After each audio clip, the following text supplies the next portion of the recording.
Welcome back to Colorado News Network. I'm Richard Lee, your news anchor.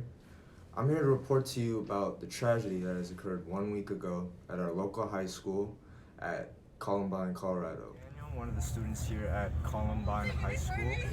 And Daniel, what was your experience like when the shooting happened? It was very scary. I was actually on lunchtime, but I did not go on break. I did not go in the cafeteria. I actually went to the library, and we were in the library, and all of a sudden we heard the shots, and we heard the teachers screaming. This lady that was in the library screaming, "Everybody get under the table!" And I got under the table, and it's a bad feeling. Were you familiar with any of the shooters involved in this scene? No, I was not. I did not know them at all. No. Okay, Daniel, thank you for talking with us today. I'm here today with Curtis, one of the students here as well. Curtis, what was your experience like when the shooting happened? Well, for one, it was very traumatic, very, very traumatic. Bodies everywhere. There was a lot of blood, screaming. The fire alarms went off. People on the tables. It was very, very, very devastating. Were you familiar with any of the shooters involved? No, not personally. I saw them around campus. I think I saw them around campus, but I didn't know them personally. All right, thank you for talking with us, Curtis.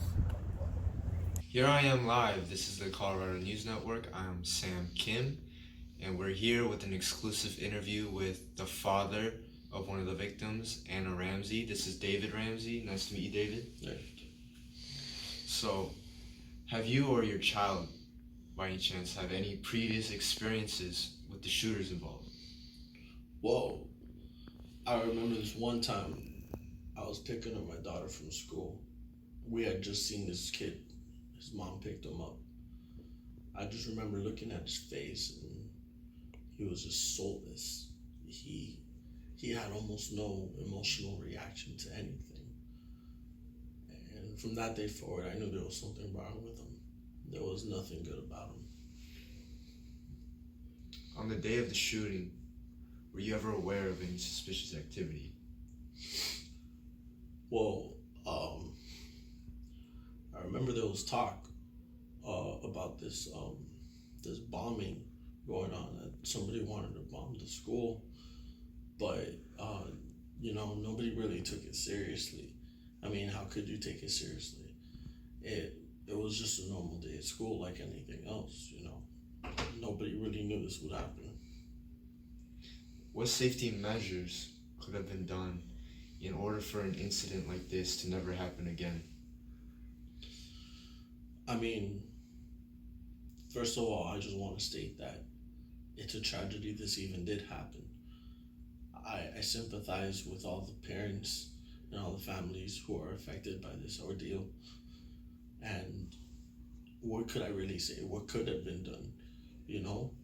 First of all, you have two clearly demented children with access to these, to these guns, to these weapons of mass destruction.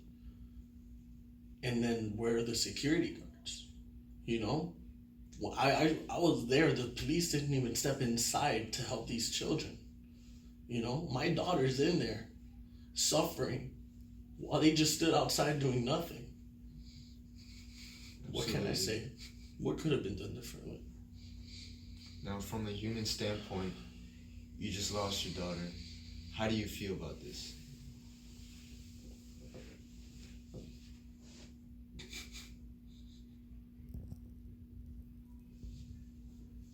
I have no words for this, Sam. It's a tragedy what happened, and I sympathize with all the families out there who have to go through this, but stay strong. Stay strong.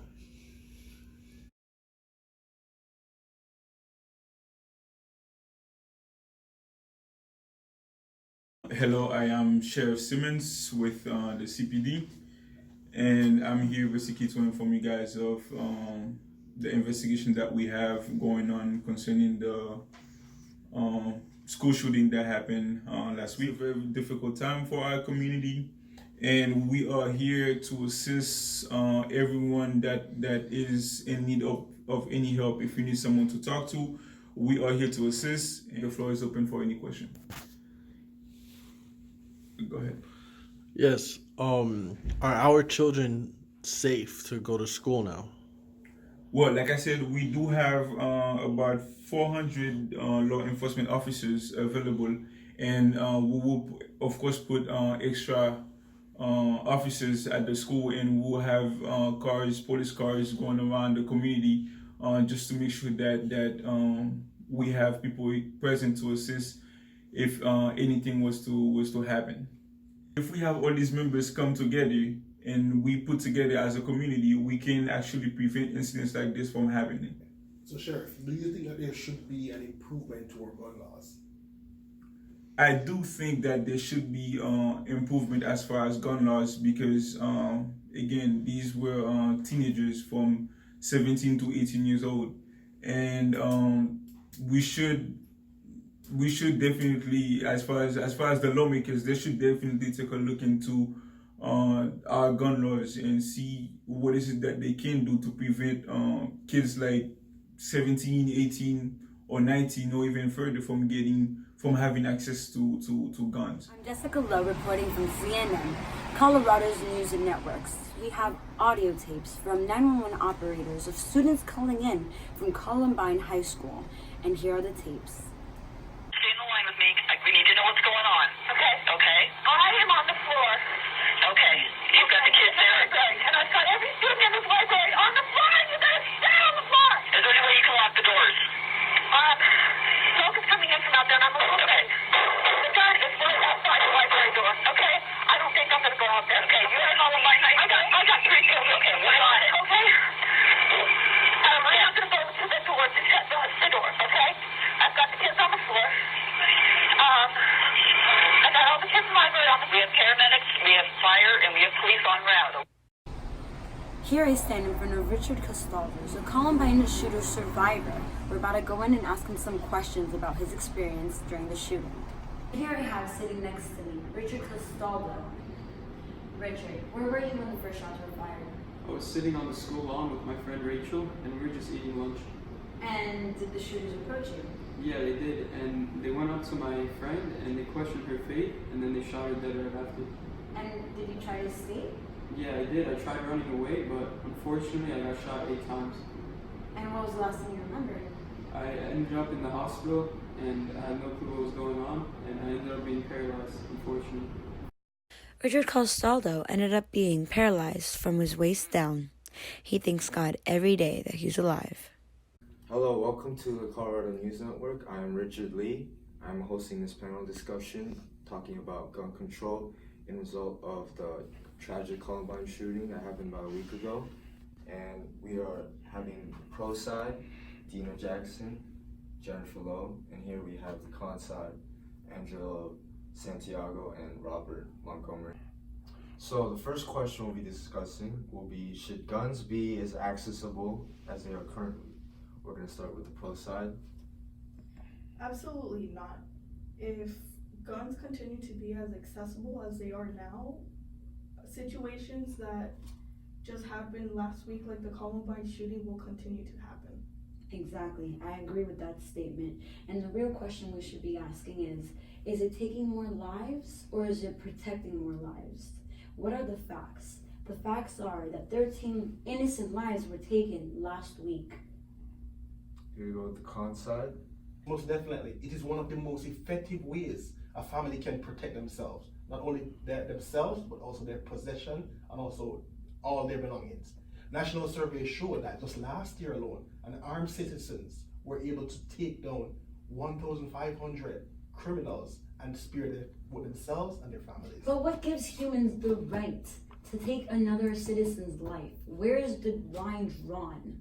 Where can we say enough is enough? Okay, so I understand what you're saying, but I disagree because with the Second Amendment, it is not an unlimited right to even own guns in the first place. But aren't the amendments supposed to protect the people of America? Where does it ever state that anyone has the right as a citizen to kill or take someone else's life? The next topic of discussion will be, do you believe this happened because of how accessible the guns are now? Of course it is. How are teenagers able to get their hands on weapons with such powerful magnitude?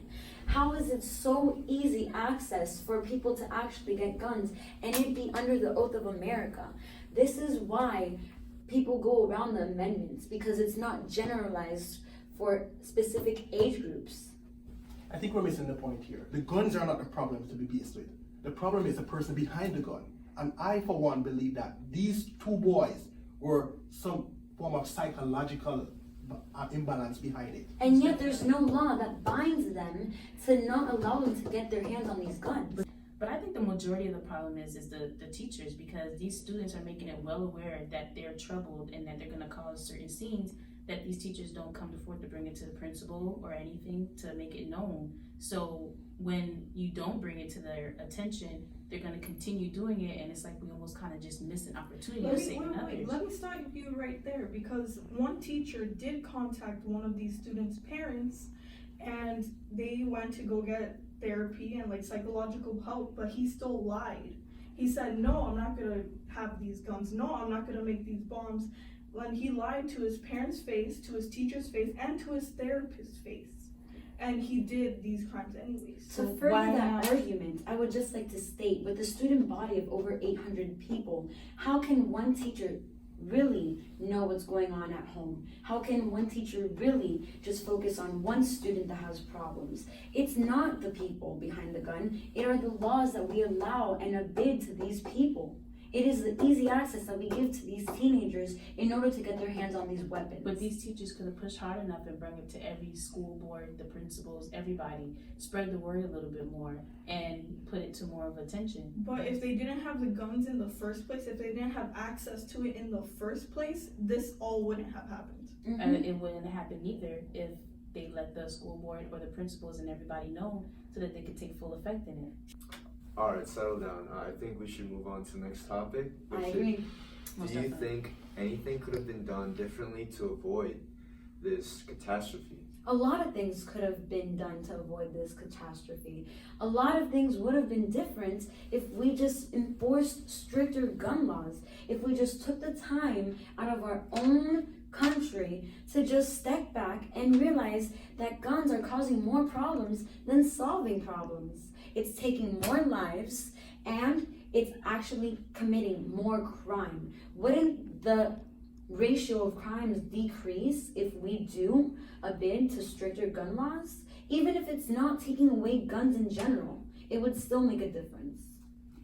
Well, though I sympathize with the family, it is really, really a tragic situation. But as looking at this point, the boys are actually to be blamed. There were psychological problems from day one, from the inception. The school saw it, they made no effort. So the guns was just a factor in the middle of it. Though they should not have, but it did happen. But the psychological part of it was that these boys were troubled.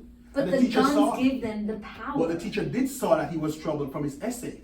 And they should have taken up matters from there on, from the initial stage, before it got to this point. That's what I'm saying. If we look at it logically, the guns were in it. Yes, I'm not disputing that. But that was not the original aspect of it. But you guys aren't listening. The teacher did bring it to the parents' attention. But they didn't try their hardest. They did it they brought it, but they should have brought it more to the school board and went a little bit deeper into it. It's not the teacher's responsibility to say, hey, no, you have to do this with your child. I think if you are trying to prevent something, you need to bring it to the teacher, the principal, whoever's a part of the school board, proactive. a little bit more strong-minded. You can't just look at it and just leave it as it is. You have to act on it. If they had acted on it from the initial stage, who knows, we probably wouldn't be here now. But what's going on outside of the school doors is not the school's problems. Whatever happens outside of the school doors still goes on, whether the teachers know or not. Regardless, the problem is the power that the people are given by having these weapons, by not being given these stricter laws. How are we going to tell these two criminals that have committed suicide. First of all, they wouldn't have been able to commit suicide if it weren't for the multiple guns they had. It wasn't one gun, it was around 5 guns that they had in their possession. How were they possibly able to get their hands on multiple weapons?